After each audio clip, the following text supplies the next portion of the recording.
5,1 contribuintes, Zenildo, para um beneficiário. Hoje é 1,7 contribuinte para um beneficiário. Não vai dar certo. Eu queria colocar dois questionamentos aqui. O primeiro é em relação ao colapso das contas públicas, que já foi atestado pela própria consultoria deste Congresso Nacional, de que, em razão dos aumentos de gastos do governo Lula, nós não teremos, né, margem para despesas discricionárias a partir de 2027, mas parece que há uma nova análise de que esse colapso possa acontecer ainda em 2026. E eu queria questionar a Vossa Excelência em relação... sei que o Tribunal de Contas chamou representantes do governo para falar sobre essa paralisação geral dos serviços públicos que, pela trajetória do avanço das despesas obrigatórias aprovadas pelo próprio governo federal, nós devemos ter essa paralisia pela primeira vez na história do país. Nós nunca chegamos, né, num ponto em que 100%, até mais do que 100% das despesas são obrigatórias. E eu queria entender melhor quais são as sugestões do tribunal para o governo, quais são as áreas que podem ser promovidos cortes, em vez da gente só pensar em aumento de imposto, em aumento de receita. Quais são os principais programas do governo federal que podem ser paralisados por causa dessa falta de orçamento discricionário. E também, eu apresentei junto com o deputado Pedro Paulo e o deputado Júlio Lopes uma PEC para a gente desvincular o orçamento e dar flexibilidade para o governo federal promover políticas públicas. E eu queria entender também a opinião técnica do tribunal em relação a essas vinculações orçamentárias que nós temos, mesmo porque muito dinheiro acaba sendo jogado no lixo por obrigações constitucionais que não dão flexibilidade. Por exemplo, não existe nenhuma despesa obrigatória em relação à segurança pública, que hoje é a principal preocupação do cidadão. As outras despesas comem esse espaço que você poderia fazer políticas públicas.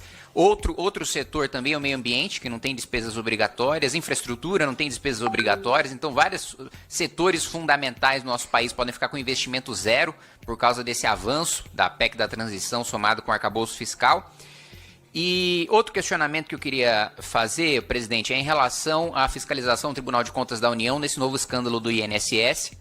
Eu li a notícia ontem na Veja de que o Tribunal de Contas começou a análise em relação ao Sindinap, né, que a associação que foi a terceira maior beneficiária dos descontos ilegais do INSS, aquela que também ganhou visibilidade por ter como vice-presidente o irmão do presidente da República. E eu queria saber os fundamentos, né, que o tribunal utilizou para iniciar esse procedimento, quais são já os indícios preliminares de irregularidades que nós temos em relação ao Sindinap para o Tribunal de Contas ter iniciado essa fiscalização e, ao final do processo, como essa fiscalização do Tribunal de Contas pode contribuir para a gente devolver o dinheiro para os aposentados e responsabilizar todos os criminosos que perpetraram, né, esse crime contra os aposentados. Esses são os meus questionamentos, presidente.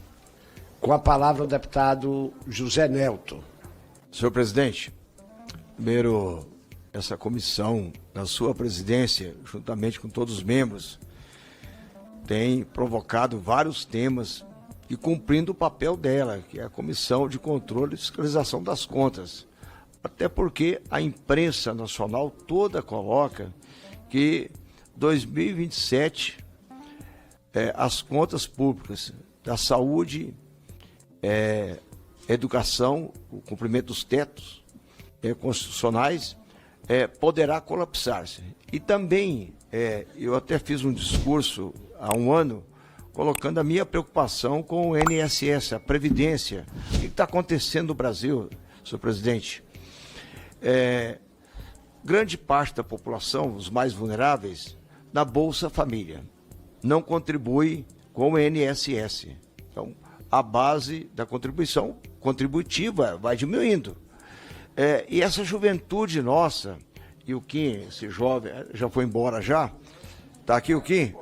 O Kim, que é um jovem e lidera um movimento importante no nosso país, o MBL, tem trabalhado muito para o empreendedorismo, que é salutar, que é de grande importância para a nossa nação, os empreendedores. Porque se não tiver empreendedor, aí não tem como o deputado Bacelar receber o salário dele, Vossa Excelência receber seu salário, eu também, o Kim, e também os vereadores, né? Tem que ter o empresariado para pagar,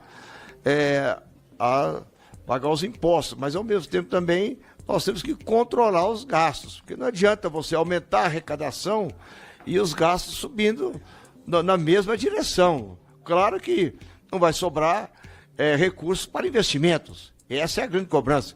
Aí eu vejo o mérito de todo o governo. O meu mérito, eu aumentei os impostos, eu criei a arrecadação, aumentei a arrecadação. Aí eu pergunto, eu quero saber o controle dos gastos.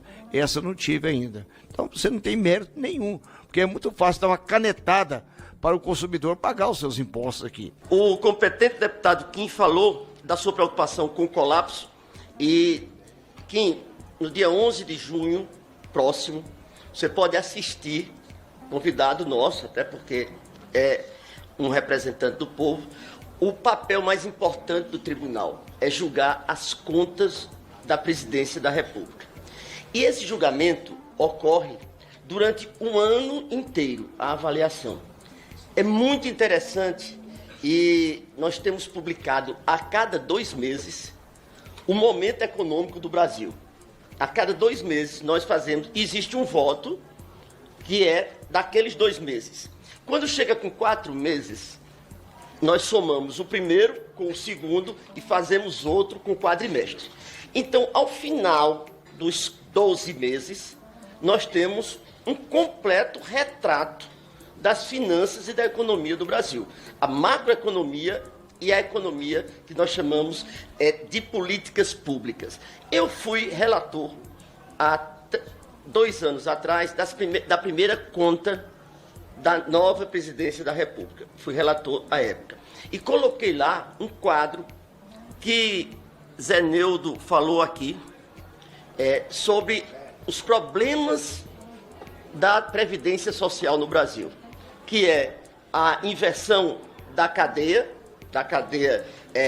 biológica, a diminuição do número de contribuintes para o número de beneficiários e os problemas de corrupção, certo? Na avaliação da Previdência.